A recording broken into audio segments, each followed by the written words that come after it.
Come to Mama, boys.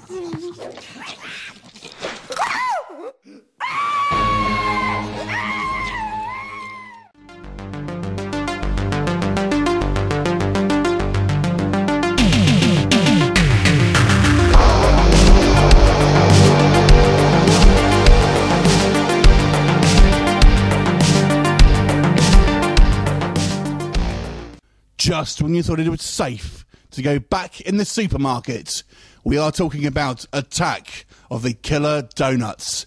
This is the sugar-coated love child between the Reanimator and Gremlins. It's one directed by Scott Wheeler. Now, let me tell you the plot about this pertinent pastry horror film.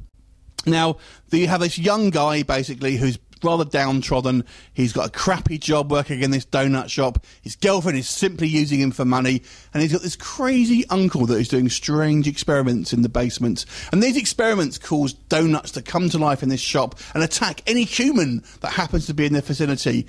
Now, should you feel hungry and want to eat one of these donuts, they will make you literally shit yourself to death. Not fun, and rather graphic, I've got to say.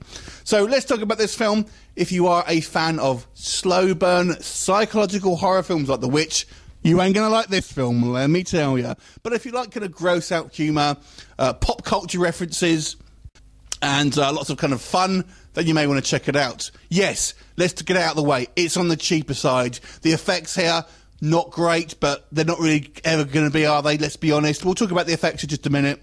But we'll talk about some of the positives first of all. For one thing, this film has a story arc. Woo! I was somewhat surprised, to be honest with you. I was thinking this might be more of a spoof, but it does actually have an arc where our characters go through a journey, which was good. I'm not saying it's the most deep and meaningful arc, but there you go. The production values here are actually more impressive than I initially thought they would be.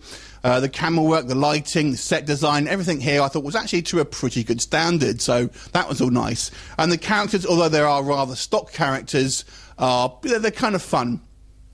The effects here, if we talk about any negatives, yeah, I feel people will jump on the effects, but that's all there. This film was never going to be a high budget in regards to the effects. The donuts we see are really one or two things. We either have these kind of, actually one of three things. We have, a lot of those donuts are kind of CGI, and they kind of look like cartoons in those sequences. We also have a few kind of puppets, with kind of these teeth that are coming through that are kind of used for close-ups. And then we have like action shots, so we have our actors fighting off the donuts, and then we have the crew literally throwing donuts from behind the camera at our actors, and these guys are just batting them away.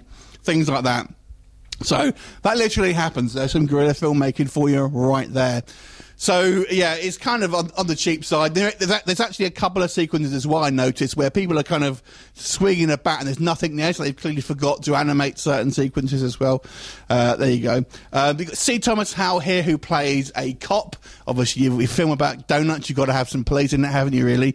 Yeah, everyone here is kind of obviously got the tongue in cheek here. No one's really taking it seriously. Like I said, some of the characters are rather stock characters.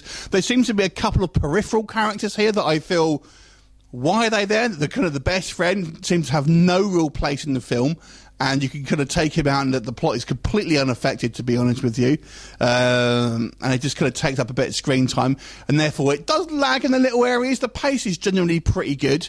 There are a couple of areas, just because it focuses on characters who seem to be very inconsequential, but there you go. Overall, it's a piece of fun. Yeah, it's cheap. Cheap acting, cheap effects, all of those kind of things. If you're not going to be down with that, then this isn't going to be the film for you. But if you just want a bit of fun, if you like things like Zombievers, you may want to check it out. I'll give this movie a 5.5. Have you seen it? What did you think of it? Leave a comment and I'll look forward to seeing you next time. Bye for now.